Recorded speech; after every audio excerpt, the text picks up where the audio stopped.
On va parler d'une autre forme d'art à présent avec vous, Mathieu. Alors, Ankama, petite présentation pour ceux qui ne connaissent pas, c'est un groupe indépendant de création numérique qui œuvre plutôt dans le domaine du divertissement. Vous proposez votre deuxième film d'animation. Ça s'appelle Princesse Dragon. Ça sort mercredi prochain, le 15 en salle. Et ça donne ça. Ces filles.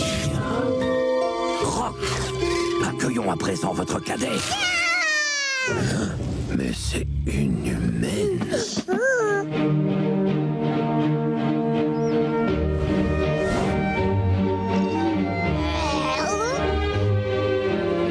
Aujourd'hui, j'ai rencontré une bête qui me ressemble. Bonjour, je m'appelle Princesse. Et toi? Poil. C'est original. Les humains sont maléfiques. On ne peut pas leur faire confiance. Je dois reprendre ma route. Poil, viens. Eh bien, un peu de compagnie sauvage ne me fera pas de mal. Ah, ça pour être sauvage.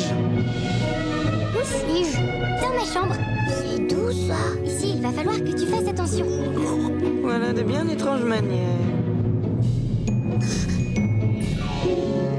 Maudite humaine. Alors, c'est un film qui a été réalisé à rebours des méthodes des grands studios américains. Qu'est-ce que ça veut dire ? Ça veut dire que nous avons vraiment cherché une patte artistique traditionnelle. Les décors, c'est de l'aquarelle. Et on a voulu un trait pour les personnages qui soit très très ouvert, très très délié. Et pour ça, on a dû torturer les ordinateurs, parce qu'aujourd'hui on travaille beaucoup sur ordinateur et on a dû apprendre à nos ordinateurs à faire quelque chose d'imparfait. Et dans le même temps, c'est un film qui est très technologique, parce que le dragon, cet énorme dragon qu'on a pu apercevoir, lui il est en 3D. Et là aussi, on a torturé les ordinateurs en leur disant « Ok, c'est de la 3D, mais il faut que ça ait l'air d'être du très naturel fait par des dessinateurs ». Ah, c'est pas mal. En tout cas, ça rend bien. Combien de temps ça prend pour créer un film comme celui-ci ? Alors, Combien de gens aussi ça prend ? ça a pris près de 5 ans entre le début du projet et sa sortie. Alors ça ne veut pas dire qu'on travaille en continu sur le film, mais Toth, qui est le créateur et l'auteur, avait ce désir d'avoir un nouvel enfant, et il avait un petit peu des difficultés à accomplir cette volonté. Et il s'est projeté, il s'est raconté dans un conte qui est devenu Princesse Dragon. Et donc ça a d'abord été l'écriture d'un conte. Ensuite, Jean-Jacques, qui est le réalisateur, a réalisé les premiers dessins. Et puis petit à petit, comme ça, on a construit l'histoire. Et durant les 2 dernières années, on a vraiment été en production. Et il y a jusqu'à 100 personnes qui ont travaillé simultanément à Paris, à Roubaix et au Canada pour donner ce résultat. Qu'est-ce qui vous a plu dans ce projet, qui vous a donné envie de foncer ? Alors, moi, vous l'avez vu, même quand je regarde la bande-annonce, je suis ému, en fait. C'est une très belle histoire. C'est un conte traditionnel. On a un petit peu envie de retourner à ça, les contes qu'on nous racontait dans notre enfance. C'est une très belle histoire d'amitié entre Poil, qui est une fille de dragon, et Princesse, qui est une princesse, pour le coup.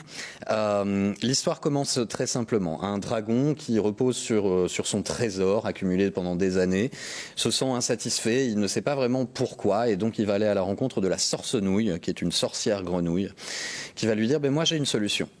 Je vais te donner 3 œufs, tu vas les couver, et tu auras 3 enfants. Du premier œuf sort un petit dragon tout tassé qui s'appelle Rock. Du deuxième, un dragon élancé qui s'appelle Zéphyr. Et du troisième, une petite fille. Et il ne sait pas quoi faire de cette petite fille. Et toute l'histoire, c'est ça. C'est comment on apprivoise un enfant qui est différent de soi, et comment un enfant différent de soi finit par réaliser son identité quand il grandit dans une famille qui ne lui ressemble pas. C'est aussi pour ça que ce film il s'adresse à tout le monde, parce qu'il apprend plein de valeurs. Oui. Alors c'est avant tout un film pour les enfants, c'est une histoire qui est accessible, c'est vraiment un plaisir à regarder, mais je pense que les parents vont aussi y retrouver des questionnements qu'ils ont pu avoir, et être accompagnés quelquefois vers certaines réponses. Quand on accouche d'un projet comme celui-ci, j'ai pas d'autres mots parce que c'est un peu un bébé quand même. Ah oui. Ça fait quoi comme sentiment ? Alors si Toth était là, le créateur et l'auteur, il vous dirait qu'effectivement c'est un accouchement.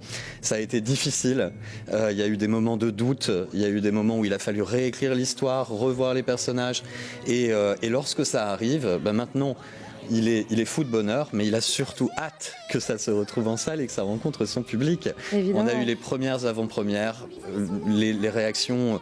Quand on est dans la salle et qu'on entend les enfants rire ou les enfants quelquefois râler contre certains personnages un peu antipathiques, c'est juste du bonheur. Alors, on a quelques chiffres pour avoir une petite idée. Votre société nordiste, elle a investi 5 millions pour ce film. Il y a certains Pixar qui peuvent coûter jusqu'à 250 millions. Oui. C'est pas du tout le même univers et vous le qualifiez de vraiment à l'ancienne. C'est ça qui fait son petit truc en plus. C'est ça, mais en même temps avec des techniques modernes. Simplement, on est allé chercher l'authenticité. C'est un film authentique, c'est un Oui, film ça se qui ressent. livre. C'est un film authentique, c'est vrai que ça se ressent, même quand on regarde la bande-annonce, c'est ce qui en ressort. Quelques mots peut-être en vitesse sur Ankama, puisque vous êtes aussi incontournable aujourd'hui dans le monde du jeu vidéo, et notamment depuis le succès phénoménal en 2004 du jeu en ligne Dofus. Oui. On se souvient bien, qu'est-ce que c'était ce jeu? Rappelez-nous un petit peu. Alors c'est un phénomène générationnel. Dofus, ça a commencé comme un jeu fait entre trois amis qui l'ont proposé au public. Et par le bouche à oreille, c'est arrivé à plusieurs dizaines de millions de comptes dans le monde entier. Ça a été joué partout, aux États-Unis, en Amérique du Sud, en France. Et ça l'est toujours 20 ans après. C'est l'un des plus gros MMORPG, jeu de rôle massivement multijoueur. En fait, des jeux qui ont été créés il y a 20 ans, il reste nous et World of Warcraft.